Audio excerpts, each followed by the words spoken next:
Welcome to the first lecture for Chemistry 312, Radiochemistry. The first lecture is in two parts and covers the introduction to the course and data such as the chart of the nuclides. The readings for Lecture 1 include the chart of the nuclides. We'll also have the table of the isotopes, and then the lecture will be supplemented by readings from Modern Nuclear Chemistry, Chapter 1. The links are at the homepage on Canvas for these textbooks. Lecture 1 is divided into two parts. The first part goes up to the discovery of the actinides, and the second part focuses on radiochemistry terms. The first part, which is this lecture, covers the class organization, which will discuss outcomes and gradings, and then a history of radiation research. Lecture 2 will cover chart of the nuclides and table of the isotopes, and an introduction to the terms that are often used in radiochemistry. Radiochemistry is central to a range of nuclear technologies. This is going to be emphasized in the course. We're going to explore the fundamentals of radiochemistry and show how those fundamentals extend into nuclear applications. Some of these nuclear applications are shown here.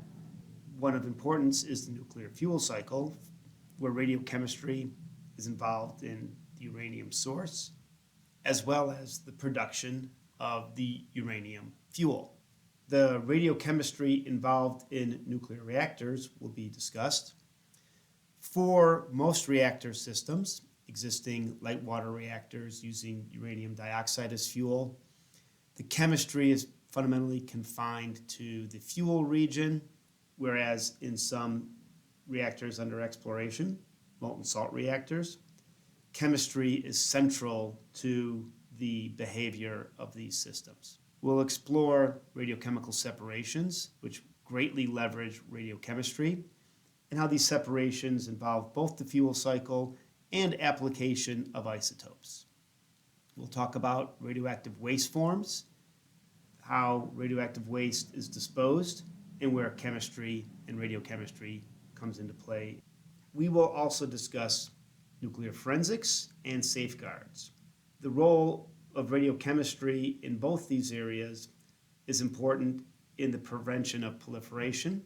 We'll also extend this discussion to radiopharmaceuticals, the use of radioactive isotopes for medical applications, and the important role radiochemistry plays in that, in both the production of the isotopes, the separation and purification of the isotopes, and how the isotope is bound into the pharmaceutical to create the radiopharmaceutical. And we'll also discuss fundamental science, where radiochemistry is germane to understanding technetium and the actinides, as these elements are only available as radioactive isotopes.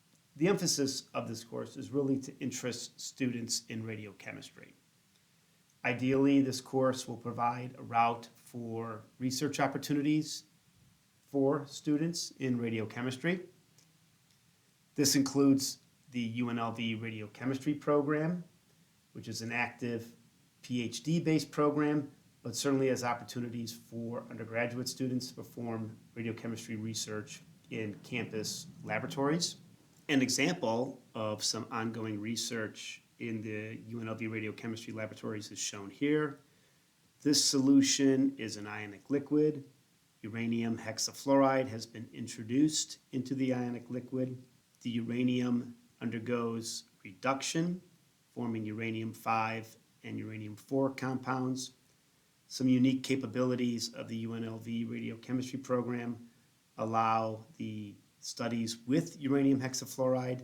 It is very unusual for a university to have this capability. There are also national laboratories, a number listed here, that have a strong interest in radiochemistry and provide opportunities for students to continue learning about radiochemistry or even be employed and practice radiochemistry. A number of these laboratories will be visiting the campus later this year, and we will provide an opportunity for the course to attend the lectures from this visit.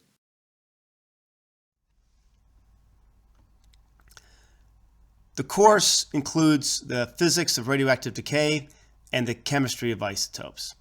Fundamentally, radiochemistry is at the intersection of the periodic table and the chart of the nuclides. The periodic table has structure, as chemists that one understands, that are based upon the electrons, whereas the chart of the nuclides has structures and describes properties that are based upon how the nucleons, the neutrons and protons, are engaged in the nucleus. So periodic table, electrons, chart of the nuclides, neutrons and protons within the nucleus. And within radiochemistry, we want to emphasize elements with only radioactive isotopes, since they're unusual examples. So as examples, technetium, element 43, sits in the middle of the periodic table. We'll discuss the chemistry of technetium, and we'll particularly focus on the chemistry of the actinide elements, which are those elements that have 5f electrons that are at the bottom of the periodic table. The course topics includes the chart of the nuclides, details on alpha decay, beta decay, gamma decay, and fission. You should understand what the differences are in those by the end of the course. Methods and data that are obtained from investigating nuclear properties. We'll have discussions on the fundamental chemical properties that are involved in radiation radiochemistry, particularly how they intersect with the elements that are only available in radioactive isotopes, such as technetium and particularly the actinides. We'll discuss how isotopes are produced, and we'll talk about how radiochemistry is used in research and technology. The textbooks that will be used in this course are primarily PDFs, and they'll all be linked to the Canvas website.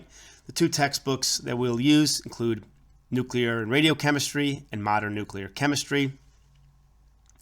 And one thing that I want to note is that input from students are valued for this course. Participation is expected, and any sort of assistant with course development is valued. And the output obtained from the students should enhance the online course experience. The course has 7 outcomes where by the end of the course, the student should have some expertise, experience, knowledge in a few different topics related to radiochemistry. First outcome is understand, utilize, and apply the chart of the nuclides, table of the isotopes, to radiochemistry and nuclear technology. Primarily, this is understanding how to obtain the data that are presented in those documents and utilize that information. Another thing the students should understand is the structure of the nucleus. Often in chemistry, we ignore the nucleus, but within this course, we do want to investigate the fact that the nucleus has structure. Here, there's an example of an oblate, spherical, and prolate nuclei, and we will discuss within the course how this structure is understood and what's the relationship between the shape of the nucleus and some behaviors that are observed. Another aspect of radiochemistry that should be understood is the chemical properties of radioelements. Those elements that are only found as radioactive isotopes. They include the actinides, which are filling 5f electrons, and then technetium and promethium, which are elements that are normally found in the stable region, those elements below 83 protons, but are in fact radioactive. The students should also be able to comprehend and evaluate nuclear reactions and how isotopes are produced. This can be obtained and understood from using the chart of the nuclides. One can evaluate certain reactions. So for instance, here's a reaction shown here of a proton and nitrogen 15 makes oxygen 16. There's an alpha particle decay that makes carbon 12. That's in an excited state. It gives off a photon. Now it makes a ground state, carbon 12. The course will describe not only understanding how the particles and the isotopes react together, but the probabilities of those reactions. And that'll include cross-section data, understand what are some of the reaction particles. So for instance, an alpha particle, how that can be a product or can also be involved in a reaction. And then energies in the reactions. Where do these energies come from? Well, a lot of it comes from conversion of the mass from the starting compounds to the product. And we should also explore and understand the different types of radioactive decay. And by evaluating the chart of the nuclides, understand the location of the isotopes and what's the probability of certain decay coming from those isotopes. For instance, heavier isotopes tend to decay by alpha. Those isotopes that are proton rich tend to decay by positron or electron capture. Those that are neutron rich tend to decay by beta minus. And then we'll discuss relationships between half-life and decays. The course will also describe how radiochemistry can be used in research, how, as an example, concentrations, very minute concentrations down to femtomolar per liter or even less of isotopes can be measured. My thesis work, I studied one atom at a time chemistry, so one can do incredibly small concentrations, and how we'll describe how these concentrations can be evaluated and how isotopes, making radioactive isotopes of normally stable isotopes, can be used to expand our understanding of systems. And finally, the course will investigate modern topics in nuclear and radiochemistry. This will be brought in the lectures, in discussions, and then in the final we'll have presentations, papers, and employment opportunities, which will hopefully link together what was learned in the course where radiochemistry is going today. Information on the grading is presented here. At the end of each lecture, there is a post-lecture quiz. There are 19 lectures. Each quiz is worth 1 point. This is 19% of the total grade. The post-lecture quizzes will be presented on Canvas. There are 4 comprehensive quizzes in the course. Each quiz is worth 15% of the total grade. These celebrations of learning are based on topics covered in the lectures and post-lecture quizzes.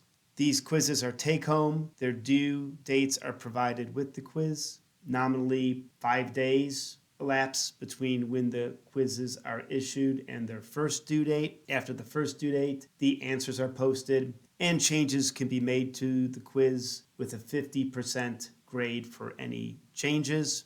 The goal of the quizzes is to demonstrate material comprehension. The final is a paper, presentation, and radiochemistry position review that is presented during the entirety of finals week. And 6% of the class grade is based upon participation. This includes blogs, office hours, course meetings, and interactions over the Canvas site.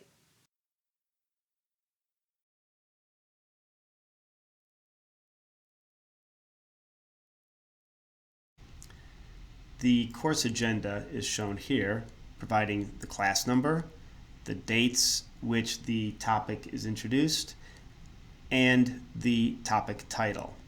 Details on the agenda are available on the Canvas site, and the agenda may change during the semester. Any updates will be on the Canvas site. The schedule for course meetings is provided here. All course meetings will be on WebEx over Canvas and periodically in class. The nominal topics are also provided here. These class meetings will also be supplemented with meetings based upon student availability. All right, let's start discussing some radiochemistry information. We'll talk about the history of radiochemistry development, how it's linked with really this nuclear science development. You see how they're together and how they played off each other and some of the roles radiochemistry played in how we understand physics today.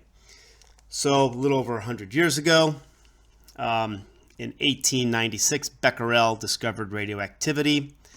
Becquerel had this salt, this potassium uranyl sulfate, and he exposed it to sunlight, and he wrapped it in photographic plates, and he put that in black paper. So the photographic plate at the time, if you think about it, it's still kind of early material back in the late 1800s. The plate, when they were developed, they showed this image of the uranium crystals. And what Becquerel actually thought is that the sunlight absorbed light and that this uranium salt fluoresced and gave off that light. That's what he proposed. And for this, for this proposal, the discovery of radioactivity, he was wrong, but he also won a Nobel Prize for that. And then just a few years later, radium and polonium were isolated by the Curies, who are shown here. Marie Curie, possibly the most famous radiochemist, and her husband Pierre Curie, who also was a Nobel laureate at the time. So Marie obviously went on to win 2 Nobel Prizes, if you remember from your history. Right about the turn of the century, in 1899, Ernest Rutherford identified the alpha particle. The radiation was divided into alpha, beta, and gamma components, and it was based upon the ability of these different radiations to penetrate objects. So alpha penetrated an object the least, beta a little bit more, gamma the most. So alphas could be stopped with a piece of, small piece of paper, beta an aluminum foil, and gammas very difficult to stop. 1909, the alpha particle was shown by Rutherford to be the helium nucleus. He determined the charge to mass ratio, so this alpha particle gaining more information. 1911, the Rutherford atomic model. Thomson had a plum pudding model that was negated by Rutherford. They demonstrated some high central charge, small volume, and this was demonstrated by an alpha particle scattering on a gold foil. It's from this scattering, the hypothesis was developed that, well, the mass must be all concentrated in an area where the particle would impinge upon this nucleus and get scattered back. Detection of alpha particles and detection of other particles was expanded upon in 1912 by the development of the cloud chamber, and then a planetary atomic model was postulated by Bohr back in 1913. So after the discovery or the postulation of the Bohr model, where the electron orbitals are a little bit better defined than Rutherford's model, 1914, the nuclear charge was determined by X-rays. This was postulated and demonstrated by Moseley, who was working again at Rutherford's lab. 1914, and then you see a gap between 1914 and 1919. The first war stopped obviously a lot of research.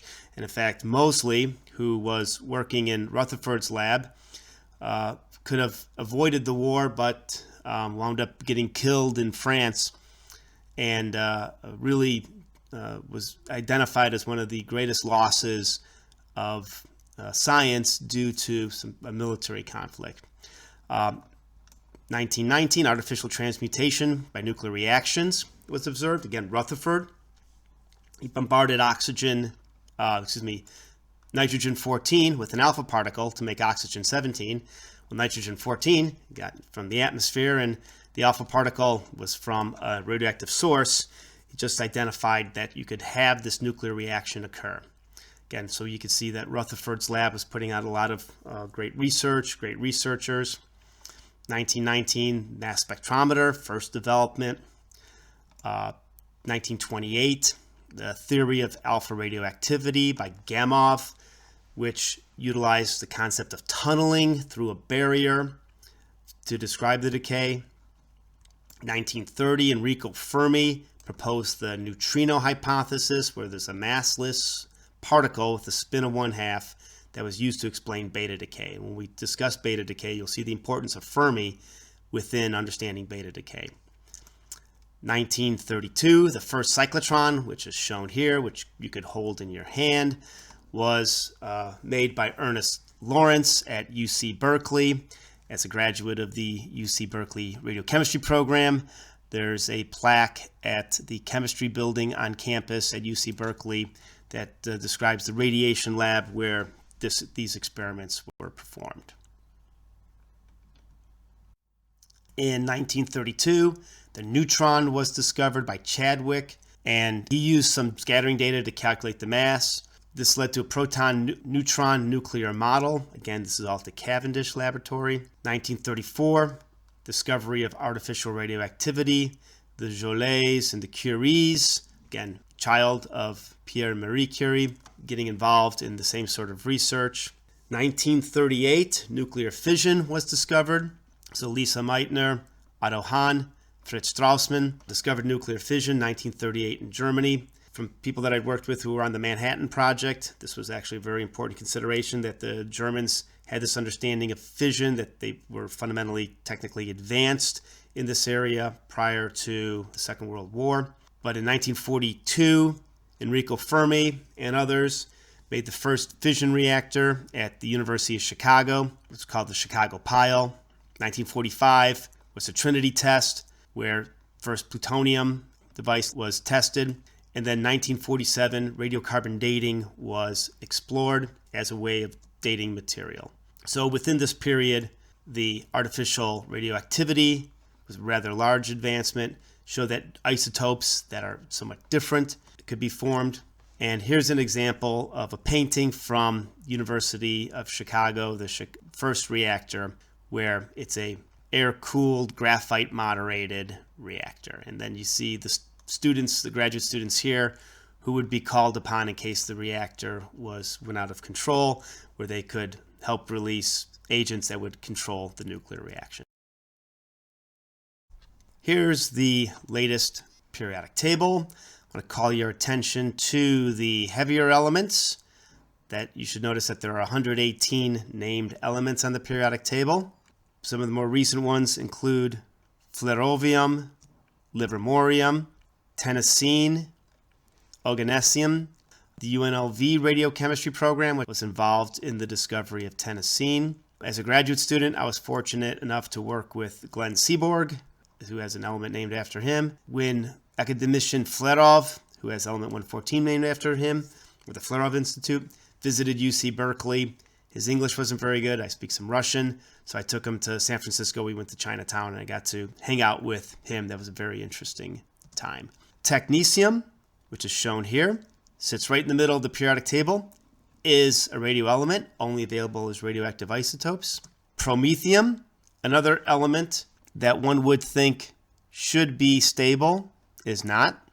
And then elements above bismuth, so elements with proton numbers greater than 83, are all radioactive. So polonium, astatine, radon, all the actinides shown here, and then the transactinide elements.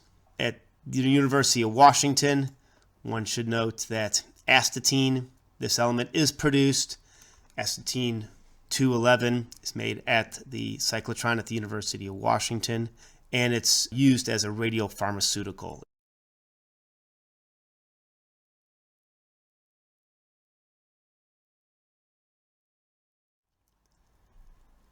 So let's start with the lightest radioelement and its discovery. It's technetium. It was a confirmed discovery back in 1936 at the University of Palermo in Sicily.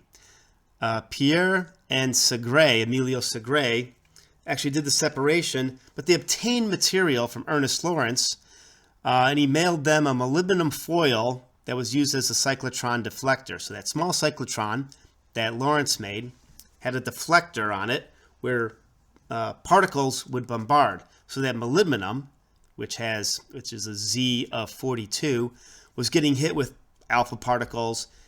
There were nuclear reactions where the molybdenum was gaining a proton going to Z of 42 to 43, 43 being technetium. They separated, dissolved it, chemically isolated some other element that was separate, that was different in chemical behavior from the molybdenum, identified it as technetium-95, technetium-97, and they named it after the Greek word technics, meaning artificial, so technetium. The University of Palermo officials wanted to name it after the Latin name of Palermo. And then eventually, Segre and Glenn Seaborg worked together to isolate technetium-99M. The M means that it's a metastable state, so it's In an excited nuclear state, it's radioactive and it decays by just emitting a photon. Goes to technetium-99, which is a long-lived radioactive isotope. And we'll learn that this technetium-99m is the workhorse for radiopharmaceuticals. About 80% of all radiopharmaceutical applications use technetium-99m, and that photon is used as an imaging agent. Promethium was first produced at the Oak Ridge National Laboratory in 1945 by primarily Coriell and others listed here. It was from a fission product. There was a lot of work going on in the understanding the reactions of fission, getting materials from the fission, including plutonium, separating out the lanthanides. It was known that there was a gap in the periodic table. Understood from this one could understand some of the expected properties of this promethium. It was separated, and the analysis of fission products of uranium fuel radiated in the graphite reactor at Oak Ridge showed the presence of this element. It was announced in 1947, 2 years after the discovery. And in 1963, they made about 10 grams of promethium from used nuclear fuel, so a large amount that one could do real chemical studies on. Then other synthetic elements. We'll start with neptunium. If you look at the actinides, you go from actinium, which there are trace natural actinium, thorium, which is naturally available, protactinium, which is part of the decay scheme of uranium, and then uranium, which is also naturally available in mined. So neptunium would be the next element that's synthetic, and it was the first synthetic transuranic element to be discovered. And it was the isotope neptunium-239 was produced by McMillan and Albertson at UC Berkeley in 1940. They bombarded uranium with cyclotron-produced neutrons.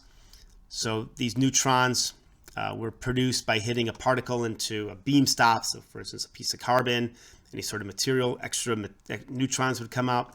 Those neutrons get absorbed by uranium-238. They would make uranium-239. That uranium-239 would beta decay to neptunium-239, which has a half-life of about 2.4 days. They isolated this small amount of neptunium from a large amount of uranium, showed that the chemical property was different than the uranium. However, the chemical properties of uranium, they weren't understood at this time in 1940. The actinide elements were part of the transition series. So uranium was grouped under tungsten. It wasn't until Glenn Seaborg later came up with the actinide hypothesis that moved the actinides where they currently live on the periodic table. But they showed that they showed some similar properties to uranium, but not completely.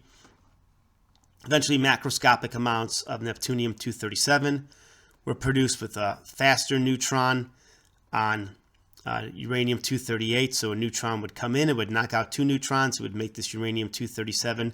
That would beta decay to uranium, from uranium-237 to neptunium-237. And they made 10 micrograms of material. They eventually made much more neptunium. Now one can get, certainly tons of, many multiple grams, kilogram quantities of neptunium-237. Plutonium synthesis was the second transuranic element of the actinides to be discovered. Plutonium-238 was produced in 1940 by Seaborg, McMillan, Kennedy, and Art Wall. Art Wall was the graduate student, so he really did the bulk of the work. And this was produced by using the 60-inch cyclotron at UC Berkeley. So the diameter of the cyclotron was 60 inches. The reaction was they took a target of uranium-238, hit it with deuterium. Two neutrons came out. They made this neptunium-238. That neptunium-238 beta decayed to plutonium-238. The oxidation of the produced plutonium showed that it was different than the chemistry of the uranium. They identified the differences in the chemistry of the element. They were able to use the radioactive decay to identify some of the properties, the alpha decay energy, get an idea of the half-life of this isotope. Eventually, in 1941, plutonium-239 was produced, where uranyl nitrate in a wax was behind a beryllium target that was bombarded with deuterium, so a lot of neutrons. The paraffin block would thermalize, would slow down those neutrons. So the uranium-238, in this case, would absorb a neutron, make uranium-239. That would decay to Neptunium-239, and that would decay to plutonium-239. There was a separation with fluorides and extraction with diethyl ether, and they showed that, like uranium-235, Neptunium-239 would undergo fission with slow neutrons. And for this work, Glenn Seaborg and others were awarded the Nobel Prize. The trans-plutonium element discovery, americium and curium, they were first produced in a reactor by neutron capture. Uranium-238 would be in the reactor, would gain a neutron, make plutonium-239. That would capture a neutron, make plutonium-240. The plutonium-240 would capture a neutron, make plutonium-241, which would undergo beta decay to americium-241. There would also be subsequent neutron capture to curium-242. There are also routes for doing direct production.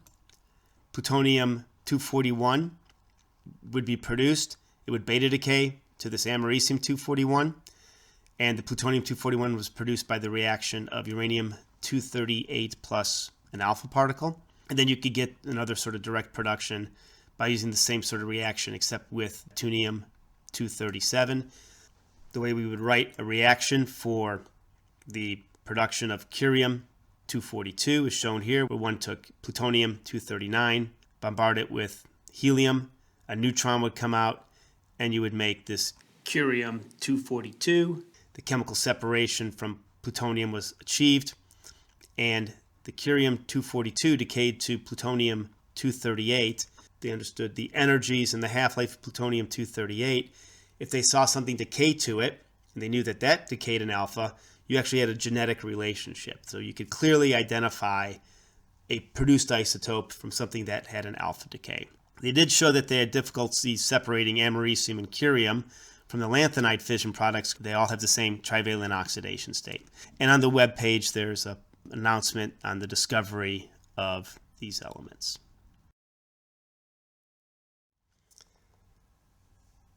The elements in order to be discovered next are berkelium and californium. One can guess where they were made.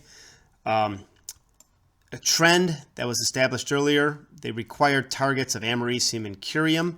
So the new elements that were made were then used as targets. They had to get sufficient amount of the new elements. Then they would bombard these targets with an alpha particle. So you would go up to, you use americium to make berkelium. You use the curium to make californium. They separated these from the target material. So again, remember, this is +3 oxidation state. Berkelium actually has a +3, +4 oxidation state, +3, +3 oxidation state. One would do column chromatography. You could calibrate the chromatography system with some lanthanides. But what's shown here is the log of the activity versus the drops of the eluent. And you would see that there's different spikes of the activity. And the lighter the lighter the element, the longer it takes it for it to elute. So the heavier elutes first. And this has to do with the change of the ionic radius. As the lanthanides get heavier, as the actinides get heavier, the ionic radius contracts. So if we're use this method to investigate new elements, where would you expect the heavier actinides to elute? Well, anything that's heavier than californium should elute sooner. So that's actually a useful tool, because these heavier elements are going to be made in less amounts, and also tend to have shorter half-lives. So having them come off the column quicker is beneficial for their discoveries. So you could see where you would have these separations. The number of drops coming off a column would be sufficient to collect and identify the different elements.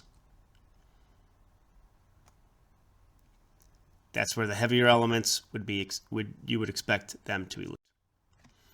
Einsteinium and fermium. Well, we made a little change here. They were actually first produced in the thermonuclear test, the Mike test. You can see information about the Mike test on this YouTube video. There were also new isotopes of plutonium, plutonium-244 and plutonium-246. The thermonuclear test, a hydrogen bomb, you started off with uranium-238 and you made successive captures on the uranium-238. So you go from uranium-238 to uranium-246 in an instant, and then that uranium would beta decay to make different elements along those different isobars. There was an example here of the correlation between the log correlation of the yield versus the atomic mass. So this is an example of nuclear forensics where one was able to identify information about the yield of a test from the production of different isotopes. This was the first time there was production of trans-californium isotopes. So you would make these heavy uranium isotopes followed by beta decay. They made einsteinium and fermium. And as we will discuss in nuclear processes, this is similar to the R process that stars go through, the rapid process, and how elements are made. And as we described earlier, for americium curium, ion exchange was used to separate these elements. The final three actinides, the heaviest ones, mendelevium, nobelium, and lawrencium, these wind up getting atom at a time discovery because the amount of target that you can make for these reactions with an alpha particle start becoming less. There's not a lot of einsteinium to start off with. You're not going to make a lot of mendelevium. The cross sections get smaller. So they're requiring a high degree of chemical separation. So what one would do is take the target, bombard it with helium nucleus, put a catcher foil behind the target so that the recoil nucleus would go onto this catcher foil, is usually gold. You would take that gold foil that had the recoiling product on it, dissolve it in acid, then do ion exchange chemistry. There was some controversy with nobelium. It was expected to have trivalent chemistry. It's actually divalent. If you look at how the electrons are filled, by the time you get up to nobelium, so element 102, you have a filled 5f orbital, so 14 5f electrons, and these two 7s electrons are open.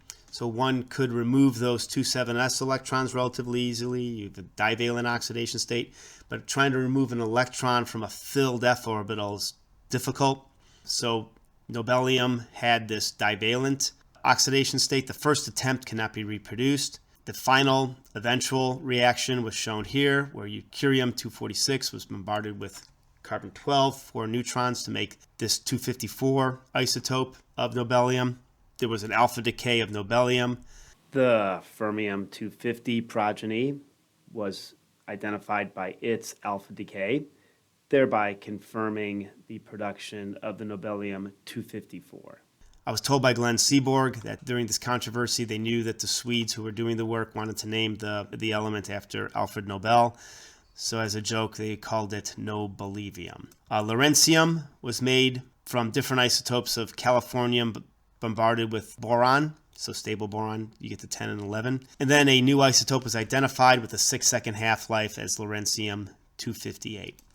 So one could see that there was this trend. We've obviously extended that trend to go all the way up to element 118, but the separations become more difficult, the half-lives become shorter, and the probability of the reaction goes down.